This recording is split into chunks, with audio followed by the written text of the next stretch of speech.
আর জমিনের ভিতরে অহংকার করে চলাফেরা করবে না, আর আওয়াজ দিয়ে কথা বলবে না। কারণ আওয়াজের মধ্যে সবচেয়ে অপছন্দের আওয়াজ হচ্ছে গাদার আওয়াজ। সবচেয়ে অপছন্দের আওয়াজ কিসের আওয়াজ? গাদার আওয়াজ। আমার ছেলেরা, আমার মেয়েরা, যারা তোমরা ছোট্ট আছো, মাহফিলের সামনে জুড়ে উচ্চ আওয়াজে কথা বলবা না। এই কথা বলা যাবে না। বেয়াদবি আল্লাহ সহ্য করতে পারেন না। কারো সামনে উঁচু আওয়াজে কথা বলা যাবে না।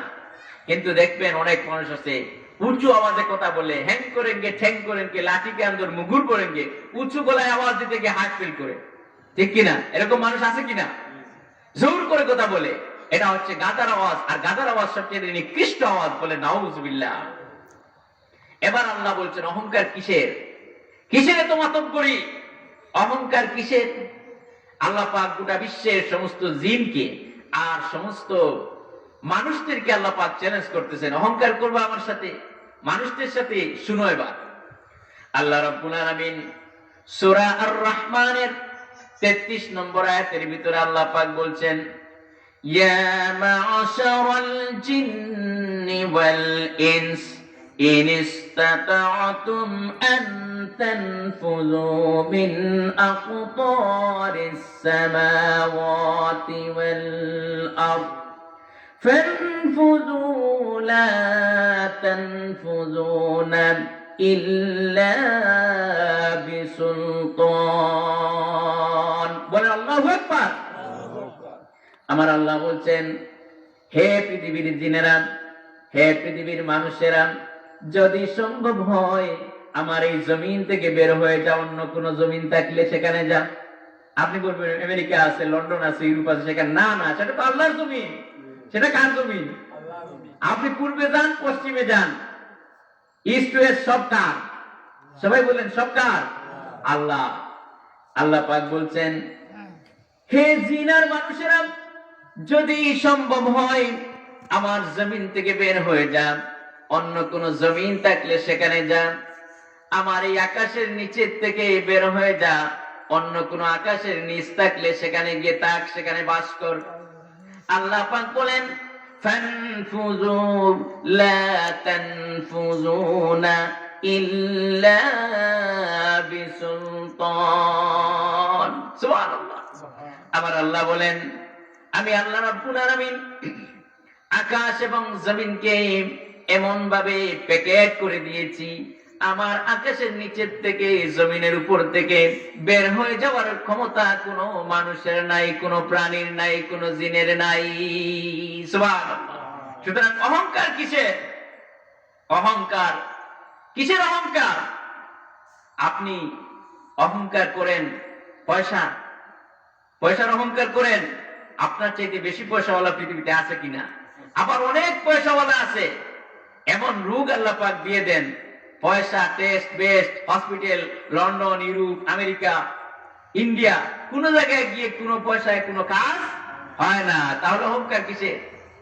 আপনি বিদ্যার বড়াই করেন যে আমি সবচেয়ে বেশি, আমি কামিল পাস করেছি, এমএ পাস করেছি, অনার্স করেছি, এমএড করেছি, বিএড করেছি, ডক্টরেট করেছি, আমি সবচেয়ে বেশি শিক্ষিত। আপনার চাইতে এই অহংকারটা শয়তানও করেছিল।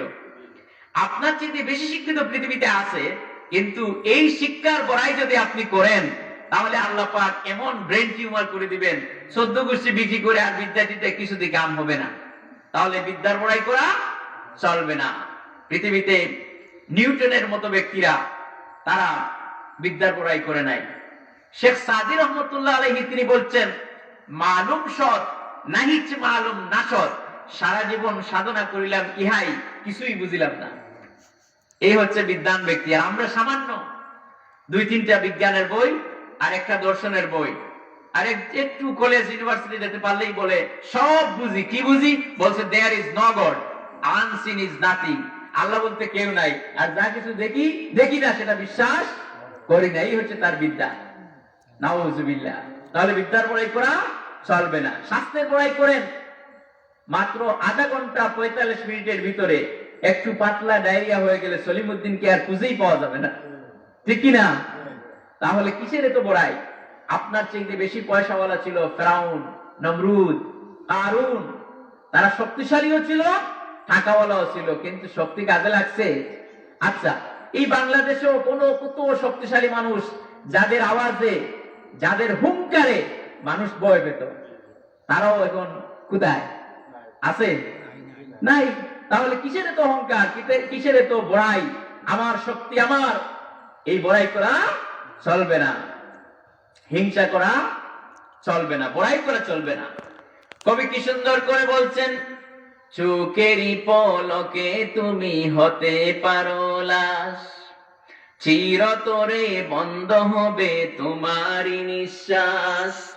চোখেরই পলকে তুমি হতে পারো লাশ, চিরতরে বন্ধ হবে তোমারই নিঃশ্বাস। হবে এলাম তোমারই নাম মসজিদের মাইকে, বাড়িওয়ালা নাই রে, বাড়ি নাই রে দুনিয়াতে, বাড়িওয়ালা নাই রে, বাড়ি নাই রে দুনিয়াতে। আরে